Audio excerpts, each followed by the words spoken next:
about what Kyle did offensively and then what you still need him to do defensively to give him an opportunity to do those things? Well, one, we got to help him defensively. I mean, we've got to do some schemes with him because there are certain matchups that he's just not ready to go. But we need that shooting and that scoring on the floor. So I've got to come up with some schemes to help him. I was really happy because he didn't shoot the ball particularly well last game. And in the last huddle, I said, we're going to see what this kid's made of. He hadn't been close to making a shot. We're going to give him another one I want to see. I switched it. So I think the kid has a toughness and heart. But we're just going to have to help him. I got to get him to take more charges. Not the block shots, charge, block out more, and then when he's in the post, we got to do some things. But let me say this first of all about Loyola. I knew it would be a hard game. They were 8-2. I watched the tapes. I knew it would be a hard game. They're athletic and tough and older than us, and they weren't afraid. They came right after us, and I'm going to say they'll probably win their league. I mean, that's what I think they'll do. You know, from the three-point line, I was scared to death because I knew they had some guys that can launch threes, but I thought we did a fairly good job. Here's what, just so you understand, when we break down on a three-point shot, a guy goes under a screen, a guy goes under a handoff, they make them all against us. If we don't get a rebound that we should, and they kick it out and they're open threes, teams are making all of those against us. In transition, we don't match down, they are making them. They're not making the ones we guard. We have to be focused each time down, which we're not because we're young, to be able to say, hey, get up on these guys. But they defended. I love that they played us in a little zone. I love that they did some things on the out-of-bounds plays to make us think. And I love that they played a power game against us because it's what we need.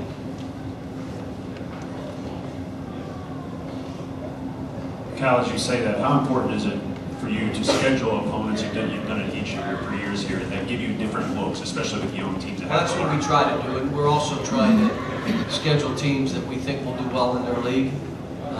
But you know, it's all a guess. Somebody gets hurt, and all of a sudden the team goes from an 18-win team to a 10. You're guessing. But that's what we try to do, and style of play is important. You know, if there's a team that'll play all zone, we may want that team because we know what they're going to do. You know, teams that'll press, we need to get pressed a little bit. I guess today when you watch us against the press, we're pretty good against the press. Unless you grab and hold and trip and bite. I mean, if it's normal basketball, I think we'll be fine. You said it helps when you guys need the shooting and scoring on the floor from Kyle. What difference does that make? It stretches out the defense. I mean, it really stretches out the defense. But we, you know, in the first half, we had no toughness. I mean, we had guys, other than Michael Gilchrist and Anthony Davis, no one even tried to do that. Darius Miller had one rebound. Had a couple where his man ran right by him and just laid it in. Ron Lamb had a rebound. Marcus Teague had one rebound. I mean, no one rebounded except those other two. They had almost every rebound. Well, we can't be that way. And that's why they rebounded against us in the first half. So, you know, the toughness kind of jumped up at us a little bit, but at the end of the day, you know, we had some pretty much balanced scoring, and we're doing some good things. Let me just say this, we all need a break. I mean, what I said to him after, I'm fighting guys too much, and I'm not fighting Anthony and Michael because they're just getting after it. But I'm fighting my point guard to be a point guard. I'm fighting Darius to be tougher. I'm fighting Cal for defense. I'm fighting Eloy to come up with balls. You can't. They've got to want that stuff more than I want it. And but we all need a little break. They need it. I knew this would be a hard game. One, because of the opponent. Jimmy's a terrific coach. I mean, the way they play and what he does, and you know, they had a chance of being up at half.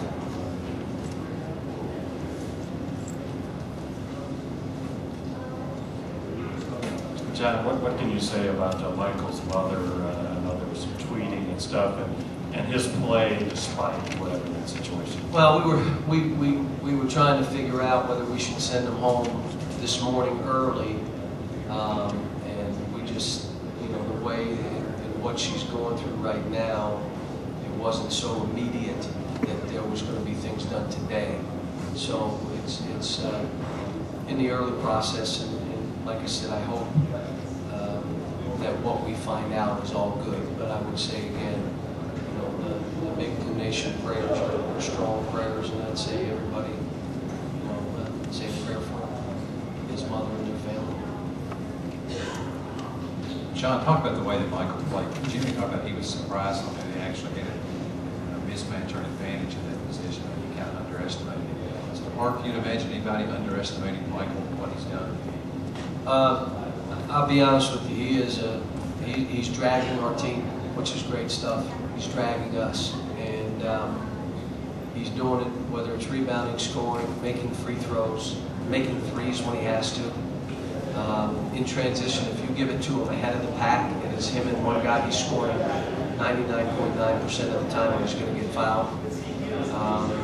You know, he drags us in practice. He drags us in morning workouts.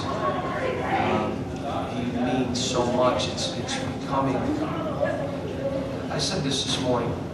My job as a coach is to teach all these young people how to lead. But as your season goes on, a couple of leaders will stand out amongst that group. Teaching players how to lead starts with leading and serving. The second part of it is you lead by example. You don't lead by talking. And then you got to go on the court and perform to lead. So they got to look at you with confidence for you to lead. Well, I'd like to have 12 leaders. Now, one or two at a time are leading, but I'd like to have 12 guys capable. That means I've done my job teaching young people what it takes to lead in whatever organization they're in. Yeah, great. He's a great kid. He's a great kid.